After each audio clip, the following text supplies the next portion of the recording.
In episode 1, we installed Docker, ran our very first container. But here's the truth. Real DevOps work doesn't stop there. Today, we'll take a real Flask web app, Dockerize it step by step, and run into 3 common mistakes that engineers make all the time. We'll debug it, each one, fix it, and make the Docker file production ready. Stick around till the end because these are the same mistakes I've seen break production pipelines at real companies. And if you are serious about becoming a DevOps engineer, hit subscribe right now because in this series, we don't do theory, we do real world simulations. Now, before we jump into the demo, we are going to discuss about Dockerfile. Now, to run an application in Docker, we need a Dockerfile. What exactly is a Dockerfile? Think of it like a shell script.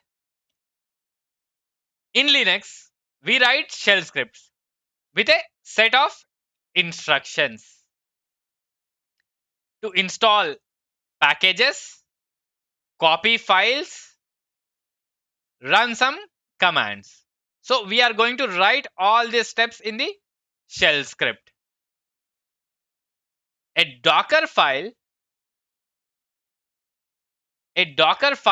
works the same way, but instead of automating tasks on your host machine, it's automating the process of building an image. Each instruction in Dockerfile, from, work directory, copy, run, cmd, is executed step by step like lines in a shell script. But here's the difference. A shell script directly runs on our laptop or server. If I give you my script, you still need the right operating system, libraries, and tools to work for it. A Docker file doesn't run commands. It freezes the entire environment. The base OS, libraries, dependencies, application in a portable image. So, if it works on my laptop, the exact same image will also work on your laptop on AWS, Azure, or Kubernetes clusters. That's the power of Docker, repeatability, and portability. I'll write it down here. Repeatability and portability. There are some prerequisites to make it work on every machine. For example, you should have Docker installed on your machine. That's, let's say, one of the prerequisites. All right, let's jump into the demo part, which is my favorite. So I have a Docker Flask episode. In this episode, I'm going to create some files. In the episode 2 folder, I'm going to create a file called application.py, followed by another file, requirements.txt file. Okay, then a Docker file. All these files are empty at the moment. I'm going to add some code to this. First, I'm going to add application.py code. It is a very simple Flask application where we are defining home, wherein we are trying to return hello from Docker, followed by host and the port. That's it. This is very simple. And then in the requirements.txt file, I'm going to add Flask is equal to 2.2.5 version. We need this particular version to make our application running in Docker. Followed by our main important topic of this video, Dockerfile. First and foremost, we are going to start with from. I'm going to say Python colon 3.10 hyphen slim image. I'm saying Docker to use this particular image. Followed by, we are going to say work directory would be application. Then we are going to say copy space dot dot. That means it will try to copy all the files in this particular folder. Then we are going to say run pip install -r requirements.txt file.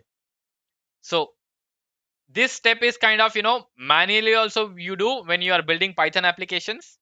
So it's the same step. I'm trying to add it in a Docker file. That's it, very simple. Then followed by command.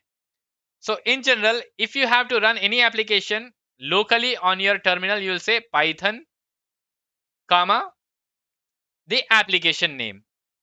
Okay, the same steps I'm trying to write it in a Docker file. This is our first attempt. We are starting from Python 3.10 slim image, then set the working directory, copy the files, install the dependencies, and run the application. Save this. Now we are going to build this. Okay, let me open the terminal. Now let's try to build our first Docker image. I'm going to use my terminal and run this simple command. Docker build -t is tag Flask application colon version 1 space dot. Means I'm saying this command to check for a Docker file in this particular folder.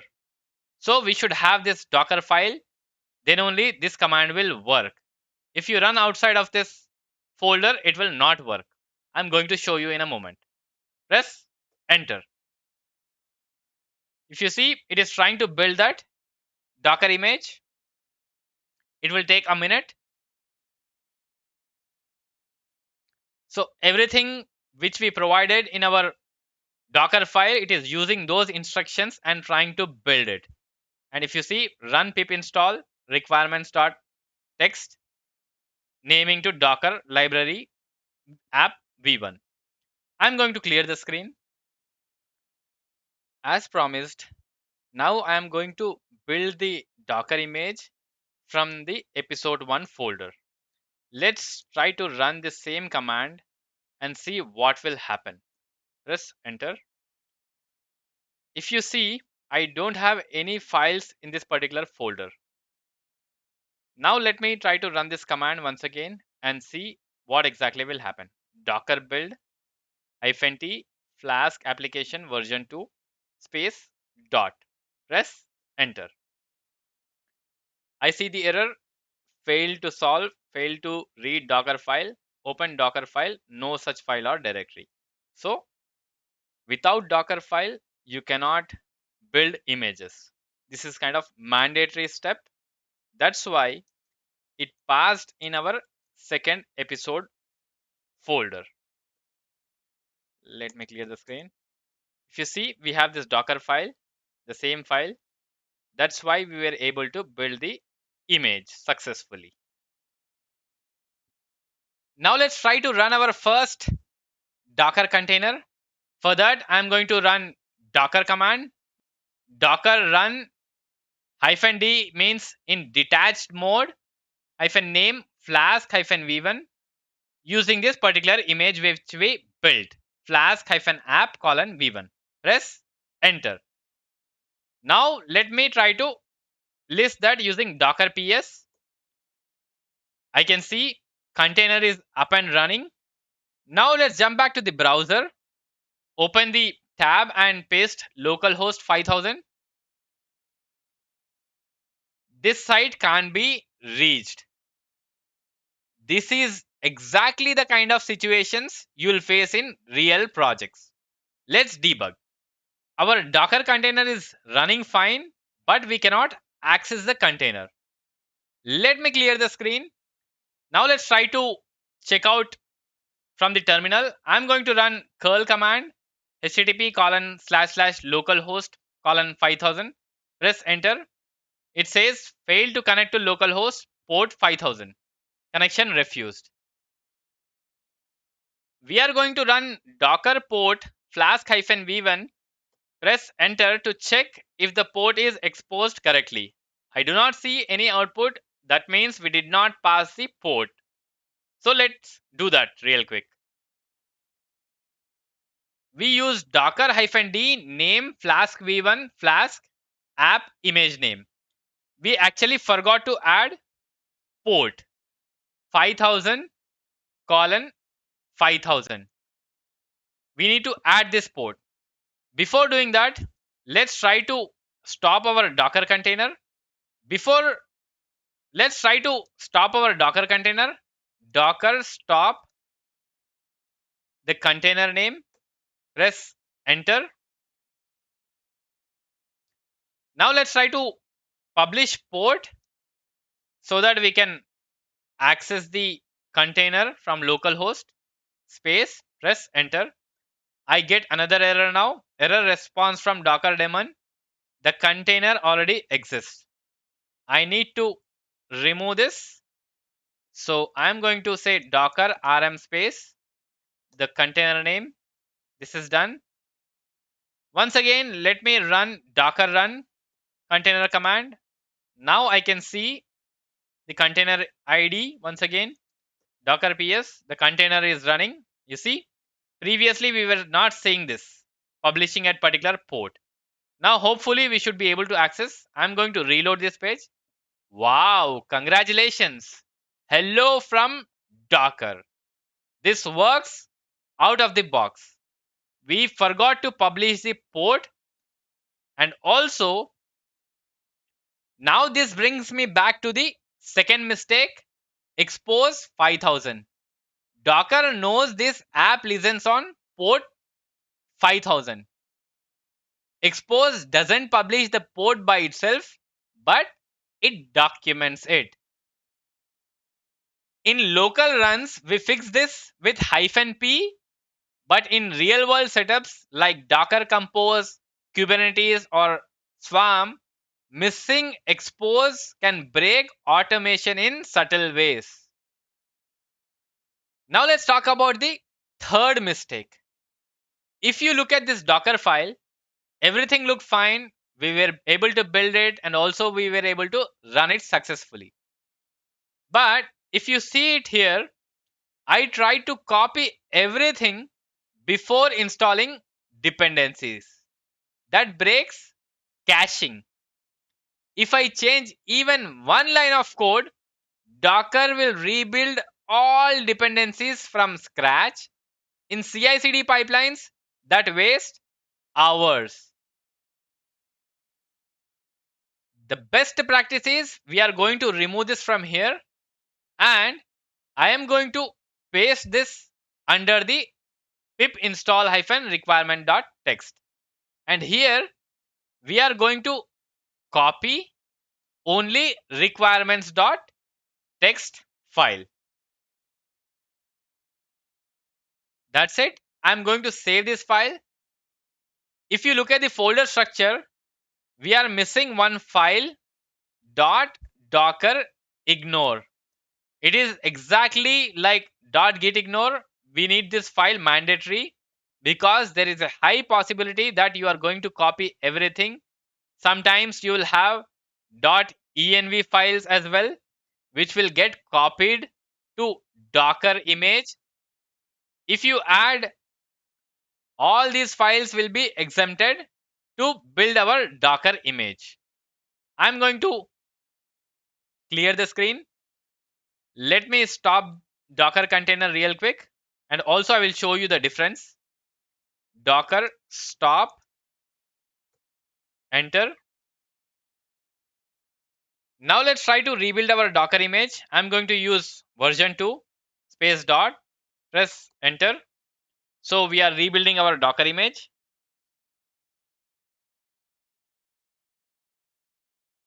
Now once again we are going to run this Docker container using the version 2 which we built. Press enter. Our container is like running. Let me do Docker PS quickly. Yes, I'm going to refresh the page. Hello from Docker.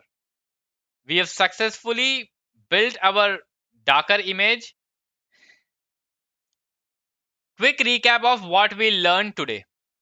Always copy requirement.txt first to use caching. Always publish ports with -p and add expose for clarity and orchestration tools. Always use .dockerignore to keep images lean. And always tag your images properly. Never rely on latest in production. In this episode, we Dockerized a real Flask application and we hit many mistakes. Bad copy, missing port, images without .docker ignore. All these aren't toy problems. I've seen all of these caused outages, broken pipelines in production environment. In the next episode, we are going one level deeper. We'll connect the application to a database inside running Docker container. Deliberately break the networking and debug why that application can't reach the database. That's exactly the kind of issues you'll face in real world DevOps jobs. If this video helped you, smash that like button, hit subscribe, and drop a comment. What's the biggest mistake you made in a Docker file? Let's learn from each other. Remember, this isn't just Docker practice. This is a real world DevOps lab. And by the end of this series, you'll think and debug like a production engineer. Thank you for watching and see you in the next video.